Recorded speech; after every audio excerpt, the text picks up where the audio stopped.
بسم الله الرحمن الرحيم. إنا أرسلنا نوحا إلى قومه أن أنذر قومك من قبل أن يأتيهم عذاب أليم. قال يا قوم إني لكم نذير مبين أن اعبدوا الله واتقوه وأطيعون يغفر لكم من ذنوبكم ويؤخركم إلى أجل مسمى إن أجل الله إذا جاء لا يؤخر لو كنتم تعلمون. قال رب إني دعوت قومي ليلا ونهارا فلم يزدهم دعائي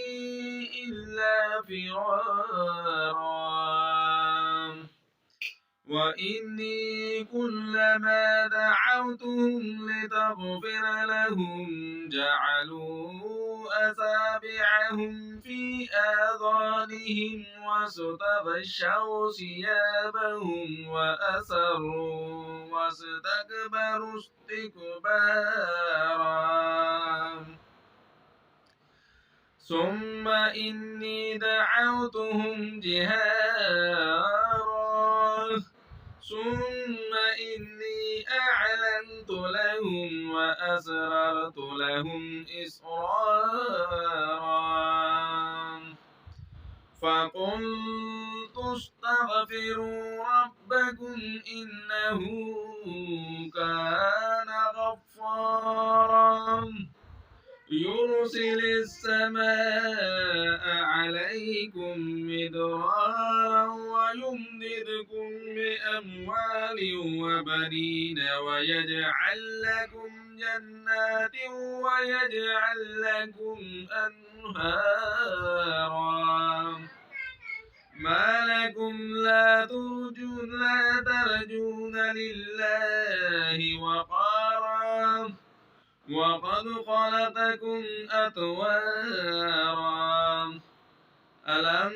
تروا كيف خلق الله سبع سماوات طباقا وجعل القمر فيهن نورا وجعل الشمس سراجا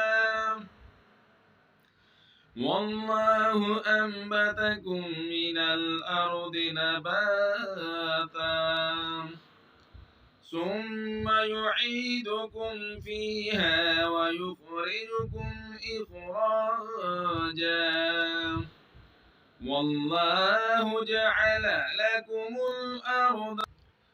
بساطا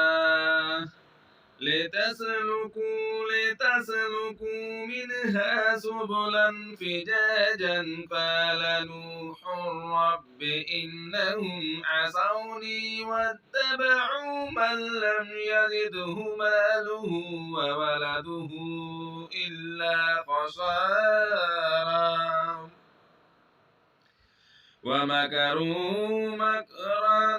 كبارا وقالوا لا تذرن آلهتكم ولا تذرن ودا ولا سواعا ولا يغوث ويعوق ونسرا وقد أذلوا كثيرا ولا تزد الظالمين إلا ضلالا مما خطيئاتهم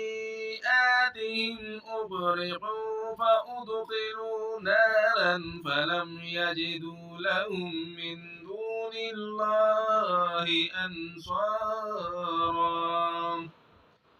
وقال نوح رب لا تذر على الأرض من الكافرين ديارا إنك إن تذرهم يضلوا عبادك ولا يلدوا إلا فاجرا كفارا رب اغفر لي ولوالدي ولمن دخل بيتي مؤمنا وللمؤمنين والمؤمنات ولا تزد الظالمين إلا تبارا